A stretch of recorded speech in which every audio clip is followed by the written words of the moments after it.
What's up guys, the top 10 transfers of the week, and this week is actually a really good week. I'd say it's probably the best ratings wise. I'm not quite sure price. I think the one with James Rodriguez and Tony Cruz that week, I think that was probably the highest paid week, but this one is very close. It's still got some very expensive players, and the first one this week is actually a free, and it is Samura. He's gone from Celtic to West Brom on a free, of course. His contract did run out, and I've upgraded into a gold card because he did have a pretty good season. He got an informed card, he got an international man of the match, hopefully as a gold card, because it'd be an incredible card. I don't know where he will be playing because West Brom do have Chris Brunt on the left and he is the club captain, so I doubt he's going to be moving positions. They've got a lot of right wingers, so hopefully he plays down the middle because he will be a really good overpowered striker next season.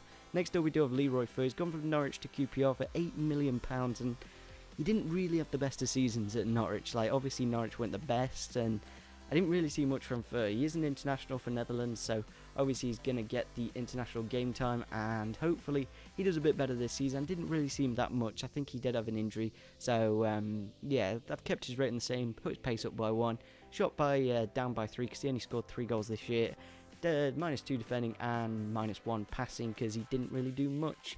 Next up we do have Rojo. He's gone from Sporting Lisbon to Manchester United for £16 million.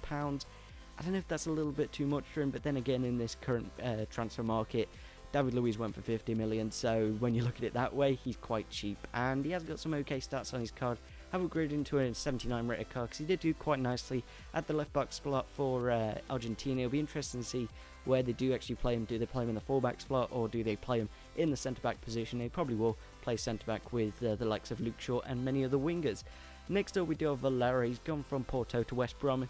This is one that's made my interest really good because he's a really good card in the sport in the Liga Portuguesa, so hopefully he does well in the Premier League. I hope he does have a right wing card because then you can play Brunt on the left, Valeria on the right, and Samaras down the middle as I did in number 10. So yeah, I think it'd be a good move for them. I've downgraded his defending by 8 because a lot of players on FIFA 15 have got really low defending, but generally it's pretty much the same card. Next up we do have Michael Dawson. I've downgraded him to a 77 because Hull aren't quite as big of a club as Spurs, and he did play 32 times last season, but Spurs didn't defend that well. So yeah, 3.5 million is not bad. He is only 30 years old, so still got another 3 or 4 years under his belt, and he still has got some decent stats. Like, I've upgraded his shooting and passing by 5 because he is quite experienced now. And what they did is basically got rid of the heading and pushed it into the shooting, so he does have a really good heading ability, so that's why I do upgrade his shot so much. Next up we do have Samuel Eto'o, another free this week, and I've downgraded him to an 82 because that's what his World Cup card was, and I think that's a fair rating for him. An 84 is way too high. I don't really think he deserves that. He probably won't be playing that much in my opinion. I think he will be the backup striker to Lukaku whenever he gets a bit tired or maybe injured. We'll have to see what they do there. He's still a pretty good card. Like, most of his stats are around the 80 mark and some pretty good general stats for a good striker. Next up we do have Benatia. He's gone from Roma to Bayern Munich for 26 million. That is a pretty good price for him. He is a fantastic centre-back and he will be really good next year. With 75 pace, 89 defending and 85 physical. Really good stats, and it'll be interesting to see what you can do with hybrids. Obviously you can use Elia, Asaidi and all the Moroccans and the Bayern Munich players and all that jazz, so I think he'd be a really good one for hybrids and just a general very good overpowered Bundesliga centre-back. Next up we do have Mario Balotelli, the absolute beast. I've downgraded him by 1 because he didn't have the best of seasons. He did get an informed card, but generally I think a downgrade for him will be perfectly fine. I graded his shot by 2 because they basically got rid of the heading ability and pushed it into the shot, so an 84 shot on him will be pretty good, and still a very overpowered card. Like, most of the stats over 80, and the important ones anyway. 69 passing, not bad at all, and obviously a lot of the players have been downgraded by 16 or 15 defending, so that's why I did this on this card. And the number 2 this week is Javier Alonso. He's gone from Real Madrid to Bayern Munich for £5 million.